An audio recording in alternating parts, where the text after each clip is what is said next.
La vida cristiana normal. Por Watchman Nee. Lamentablemente, a algunos se les ha enseñado a considerar el entierro como un medio para morir, intentan morir enterrándose. Permítanme decir enfáticamente que, a menos que Dios haya abierto nuestros ojos para ver que hemos muerto en Cristo y hemos sido sepultados con Él, no tenemos derecho a ser bautizados. La razón por la que bajamos al agua es porque hemos reconocido que ante los ojos de Dios ya hemos muerto. De eso damos testimonio. La pregunta de Dios es clara y sencilla. Cristo ha muerto, y os he incluido allí. Ahora, ¿qué vas a decir a eso? ¿Cuál es mi respuesta? Señor, creo que tú has hecho la crucifixión. Digo sí a la muerte y a la sepultura a la que me has comprometido. Me ha entregado a la muerte y al sepulcro. Con mi solicitud de bautismo doy mi consentimiento público a ese hecho. En China, una mujer perdió a su marido, pero, trastornada por la pérdida, se negó rotundamente a enterrarlo. Día tras día, durante 15 días permaneció en la casa. No, dijo, él no está muerto, hablo con él todas las noches. Ella no quiso enterrarlo porque, pobre mujer, no lo creía muerto. ¿Cuándo estaremos dispuestos a enterrar a nuestros seres queridos? Solo cuando estemos absolutamente seguros de que han fallecido. Aunque exista la más mínima esperanza de que estén vivos, nunca los enterraremos. Entonces, ¿cuándo pediré el bautismo? Cuando veo que el camino de Dios es perfecto y que merecía morir, y cuando realmente creo que Dios ya me ha crucificado. Una vez que estoy plenamente convencido de que, ante Dios, estoy completamente muerto, solicito el bautismo. Yo digo, alabado sea Dios, estoy muerto. Señor, tú me has matado, ahora entiérrame. En China tenemos 2 servicios de emergencia, una Cruz Roja y una Cruz Azul.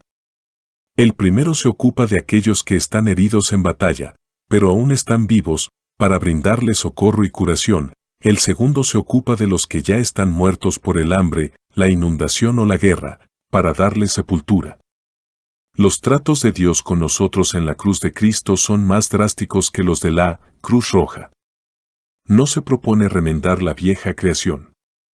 Por él, incluso los que aún viven son condenados a muerte y a sepultura, para que puedan resucitar a una nueva vida. Dios ha hecho la obra de la crucifixión para que ahora seamos contados entre los muertos, pero debemos aceptar esto y someternos a la obra de la Cruz Azul, sellando esa muerte con el entierro. Hay un mundo viejo y un mundo nuevo, y entre los dos hay una tumba. Dios ya me ha crucificado, pero debo consentir en ser enviado a la tumba. Mi bautismo confirma la sentencia de Dios, transmitida sobre mí en la cruz de su Hijo. Afirma que estoy aislado del viejo mundo y que ahora pertenezco al nuevo. Entonces el bautismo no es poca cosa. Para mí significa una ruptura consciente y definitiva con el antiguo estilo de vida. Este es el significado de Romanos 6:2, nosotros que morimos al pecado, ¿cómo viviremos más en él? En efecto, Pablo dice, si queréis permanecer en el viejo mundo, ¿por qué ser bautizados? Nunca debiste haber sido bautizado si pretendías seguir viviendo en el antiguo reino. Una vez que vemos esto, despejamos el terreno para la nueva creación al aceptar el entierro de lo viejo. En Romanos 6:5, todavía escribiendo a los que fueron bautizados, versículo 3, Pablo habla de que estamos unidos a Él en la semejanza de su muerte. Porque mediante el bautismo reconocemos figurativamente que Dios ha forjado una unión íntima entre nosotros y Cristo en este asunto de la muerte y la resurrección. Un día estaba tratando de recalcar esta verdad a un hermano cristiano. Estábamos tomando té juntos, así que tomé un terrón de azúcar y lo mezclé con mi té. Un par de minutos más tarde pregunté, ¿puedes decirme dónde está ahora el azúcar y dónde está el té? No, dijo, los habéis juntado y el uno se ha perdido en el otro, ahora no pueden separarse. Fue una ilustración sencilla, pero le ayudó a ver la intimidad y la finalidad de nuestra unión con Cristo en la muerte. Es Dios quien nos ha puesto allí, y los actos de Dios no se pueden revertir. ¿Qué implica realmente esta unión? El verdadero significado detrás del bautismo es que en la cruz fuimos bautizados en la muerte histórica de Cristo, de modo que su muerte llegó a ser la nuestra. Nuestra muerte y la suya quedaron entonces tan estrechamente identificadas que es imposible dividirlas. Es a este bautismo histórico, esta unión forjada por Dios con Él, a lo que asentimos cuando bajamos al agua. Nuestro testimonio público en el bautismo hoy es nuestra admisión de que la muerte de Cristo hace 2000 años fue una muerte poderosa y todo inclusiva, lo suficientemente poderosa y todo inclusiva como para llevarse en ella y poner fin a todo lo que en nosotros no es de Dios. Resurrección a novedad de vida. Si estamos unidos a Él en la semejanza de su muerte, también lo seremos en la semejanza de su resurrección. Romanos 6:5. Ahora con la resurrección la figura es diferente porque se introduce algo nuevo. Soy bautizado en su muerte. Pero no entro de la misma manera en su resurrección, porque alabado sea el Señor. Su resurrección entra en mí, impartiéndome una vida nueva. En la muerte del Señor el énfasis está únicamente en yo en Cristo. Con la resurrección, si bien ocurre lo mismo, ahora hay un nuevo énfasis en Cristo en mí. ¿Cómo es posible que Cristo me comunique su vida de resurrección? ¿Cómo recibo esta nueva vida? Pablo sugiere, creo, una muy buena ilustración con estas mismas palabras, unidos a Él. Porque la palabra, unidos, AV, plantados juntos, puede tener en griego el sentido de injertados, 6 y nos da una imagen muy hermosa de la vida de Cristo que se nos imparte a través de la resurrección. Una vez visité en Fukien a un hombre que era dueño de un huerto de árboles Lonien 7. Tenía 3 o 4 acres de tierra y unos 300 árboles frutales. Le pregunté si sus árboles habían sido injertados o si eran del tronco nativo original. ¿Crees, respondió, que desperdiciaría mi tierra cultivando árboles no injertados? ¿Qué valor podría esperar de las acciones antiguas? Entonces le pedí que me explicara el proceso del injerto, lo cual hizo con mucho gusto. Cuando un árbol ha crecido hasta cierta altura, dijo, corto la copa y le injerto. Señalando un árbol especial preguntó, ¿ves ese árbol? Lo llamo árbol padre, porque de él se toman todos los injertos de los demás árboles. Si se dejara que los demás árboles siguieran el curso de la naturaleza, sus frutos serían solo del tamaño de una frambuesa y estarían compuestos principalmente de piel gruesa y semillas. Este árbol, del que se toman los injertos de todos los demás, da un fruto delicioso del tamaño de una ciruela, de piel muy fina y una semilla diminuta, y, por supuesto, todos los árboles injertados dan frutos similares. ¿Cómo sucede? Yo pregunté. Simplemente tomo un poco de la naturaleza de un árbol y lo transfiero al otro, explicó. Hago un corte en el árbol pobre e inserto una tira de él. Bueno. Luego lo ato y lo dejo crecer. ¿Pero cómo puede crecer? Yo pregunté. No lo sé, dijo, pero crece. Luego me mostró un árbol que daba frutos miserablemente pobres del tronco viejo debajo del injerto, y frutos ricos y jugosos del tronco nuevo encima del injerto. He dejado los brotes viejos con sus frutos inútiles para mostrar la diferencia, dijo. A partir de ahí se puede comprender el valor de los injertos. Puedes comprender, ¿verdad?, por qué solo cultivo árboles injertados. ¿Cómo puede un árbol dar frutos de otro? ¿Cómo puede un árbol pobre dar buenos frutos? Solo mediante injerto. Solo implantando en él la vida de un buen árbol. Pero si un hombre puede injertar una rama de un árbol en otro, ¿no puede Dios tomar de la vida de su Hijo y, por así decirlo, injertarla en nosotros? Una mujer china se quemó gravemente el brazo y fue trasladada al hospital. Para evitar contracturas graves debido a las cicatrices, se consideró necesario injertar un poco de piel nueva sobre el área lesionada, pero el médico intentó en vano injertar un trozo de piel de la propia mujer en el brazo. Debido a su edad y a la mala alimentación, el injerto de piel era demasiado pobre y no aceptaba. Luego una enfermera extranjera le ofreció un trozo de piel y la operación se llevó a cabo con éxito. La piel nueva se unió a la vieja, y la mujer salió del hospital con el brazo perfectamente curado, pero quedaba un trozo de piel blanca extraña en su brazo amarillo para contar la historia del pasado. ¿Preguntas cómo creció la piel de otro en el brazo de esa mujer? No sé cómo creció, pero sé que creció. Si un cirujano terrenal puede tomar un trozo de piel de un cuerpo humano e injertarlo en otro, ¿no puede el cirujano divino implantar en mí la vida de su hijo? No sé cómo se hace. El viento sopla de donde quiere, y oye su voz, pero no sabes de dónde viene ni a dónde va, así es todo aquel que es nacido del Espíritu, Juan 3:8. No podemos decir cómo Dios ha hecho su obra en nosotros, pero ya está hecha. No podemos hacer nada y no necesitamos hacer nada para lograrlo, porque mediante la resurrección Dios ya lo ha hecho. Dios lo ha hecho todo. Solo hay una vida fructífera en el mundo y esta ha sido injertada en millones de otras vidas. A esto lo llamamos el nuevo nacimiento. El nuevo nacimiento es la recepción de una vida que antes no poseía.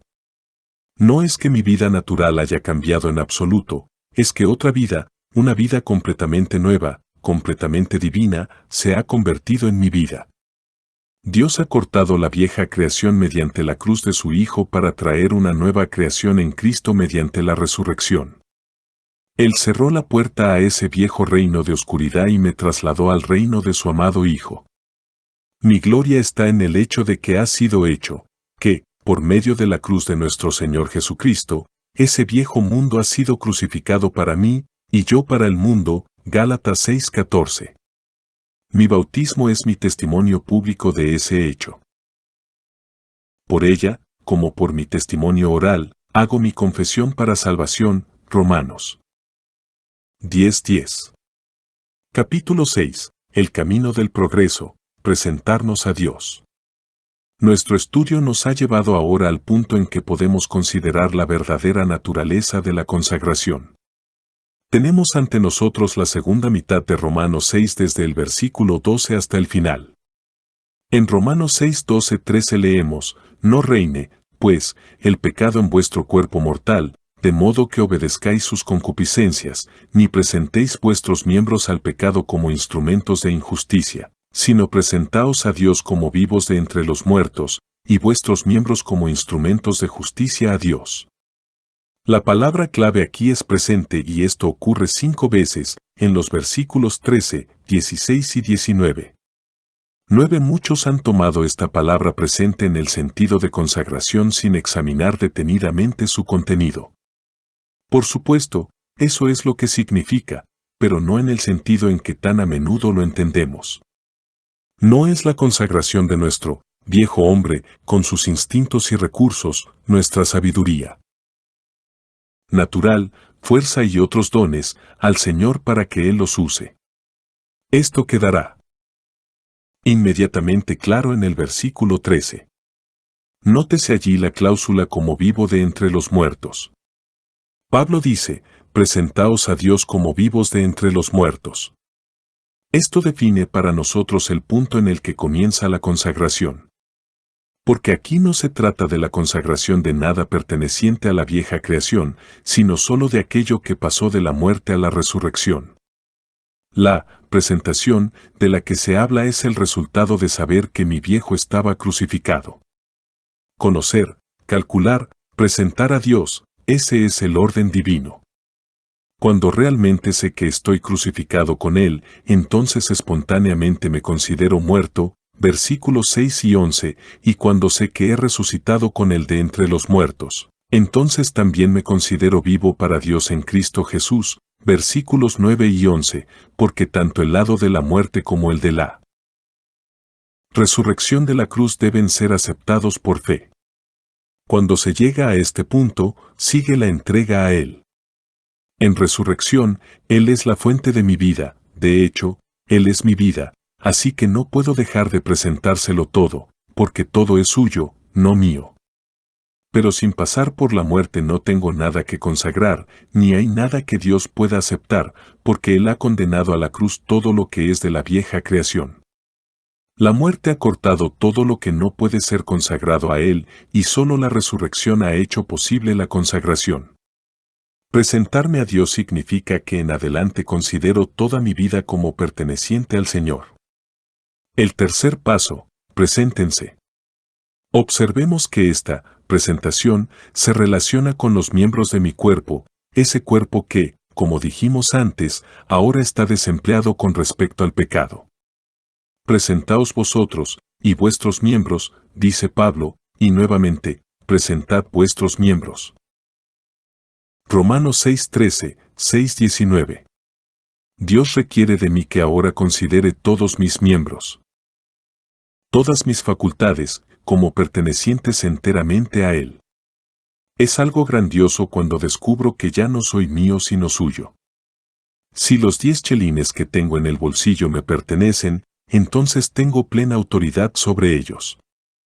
Pero si pertenecen a otro que me los ha confiado en fideicomiso, entonces no puedo comprar con ellos lo que quiero, ni me atrevo a perderlos. La verdadera vida cristiana comienza con saber esto. ¿Cuántos de nosotros sabemos que, debido a que Cristo resucitó, estamos vivos para Dios y no para nosotros mismos? ¿Cuántos de nosotros no nos atrevemos a usar nuestro tiempo, dinero o talentos como lo haríamos, porque nos damos cuenta de que son del Señor y no nuestros? ¿Cuántos de nosotros tenemos un sentimiento tan fuerte de pertenecer a otro que no nos atrevemos a desperdiciar un chelín de nuestro dinero, ni una hora de nuestro tiempo, ni ninguno de nuestros poderes físicos o mentales?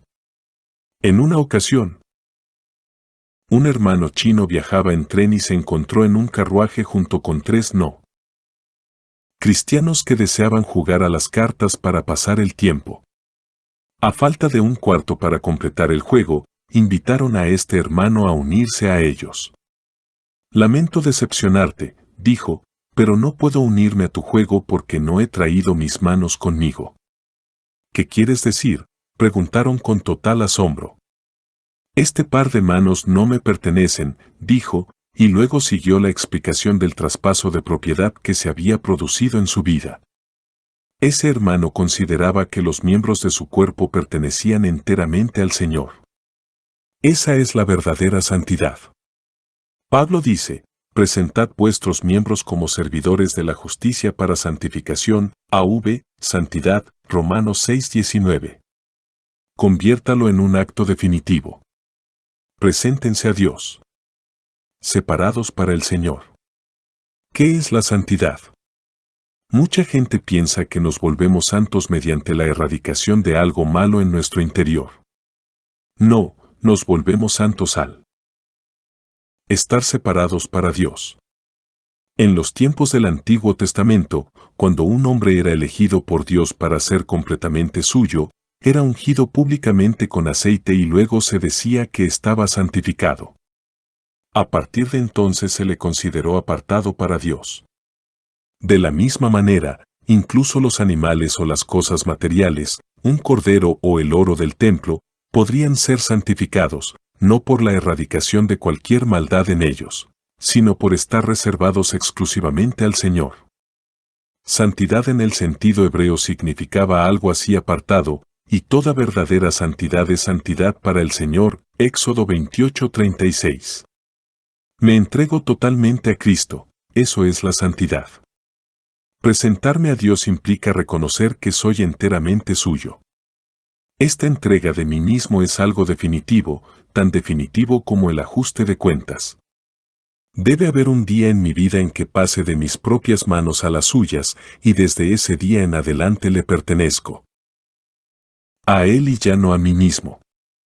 Eso no significa que me consagre a ser predicador o misionero. Desgraciadamente, muchas personas son misioneras no porque verdaderamente se hayan consagrado a Dios, sino porque, en el sentido en el que estamos hablando, no se han consagrado a Él.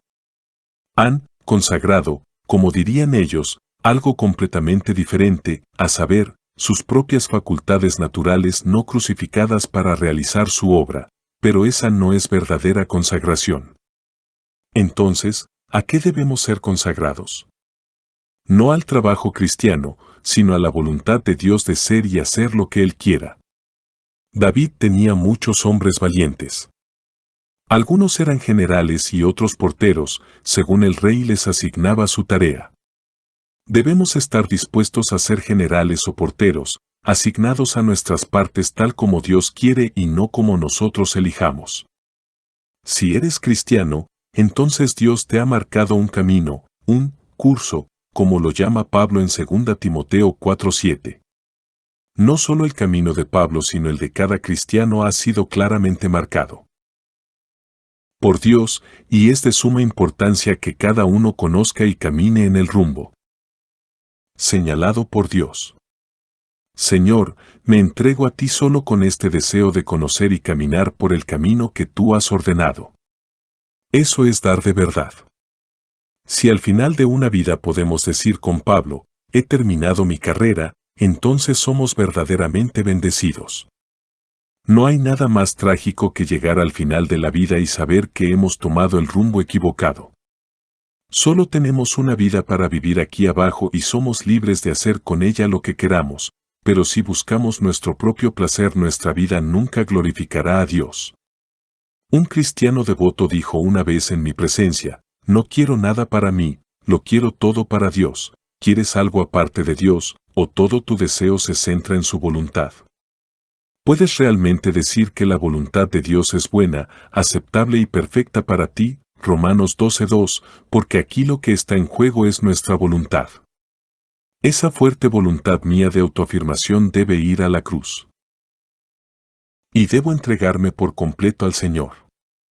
No podemos esperar que un sastre nos haga un abrigo si no le damos tela, ni un albañil que nos construya una casa si no le dejamos material de construcción. Y de la misma manera no podemos esperar que el Señor viva su vida en nosotros si no le damos nuestras vidas para vivir. Sin reservas, sin controversias, debemos entregarnos a Él para que haga con nosotros lo que Él quiera. Presentaos a Dios, Romanos 6:13. Siervo o esclavo.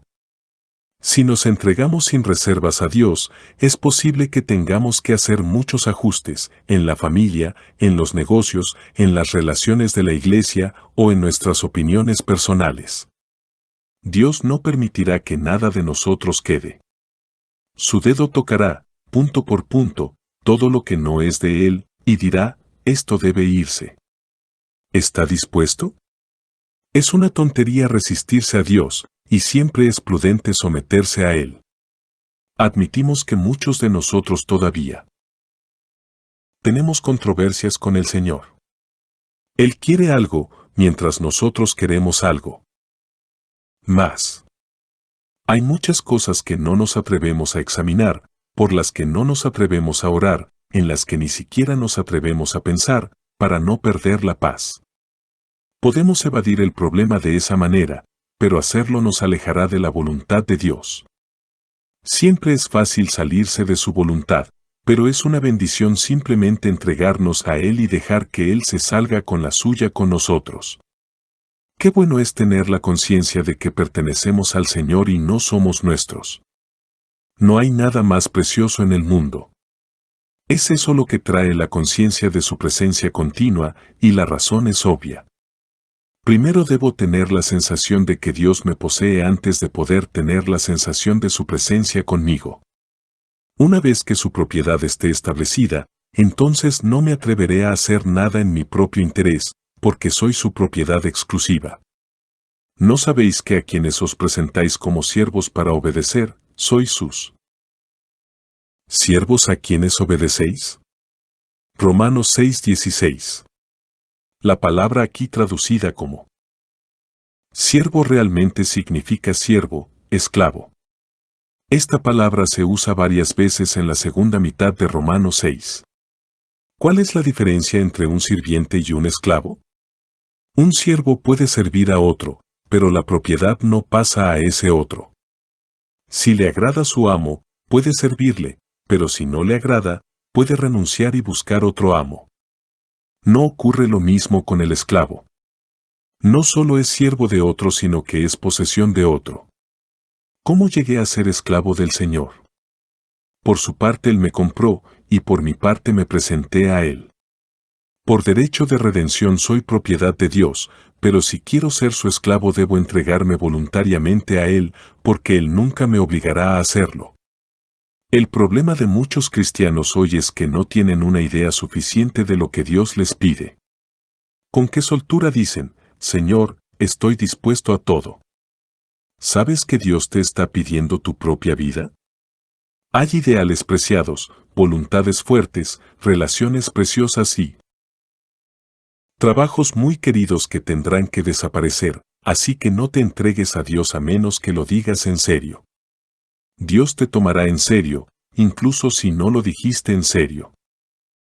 Cuando el niño Galileo llevó su pan al Señor, ¿qué hizo el Señor con él? Lo rompió. Dios siempre romperá lo que se le ofrece. Él rompe lo que toma, pero después de romperlo bendice y lo usa para satisfacer las necesidades de los demás. Después de que te entregas al Señor, Él comienza a romper lo que le fue ofrecido. Todo parece ir mal, y protestas y criticas los caminos de Dios. Pero permanecer allí no es más que un simple vaso roto, no es bueno para el mundo porque has ido demasiado lejos para que el mundo te use. Y tampoco es bueno para Dios porque no has ido lo suficientemente lejos como para que Él te use. Tú estás fuera de sintonía con el mundo y tienes una controversia con Dios. Esta es la tragedia de muchos cristianos. Mi entrega al Señor debe ser un acto inicial fundamental.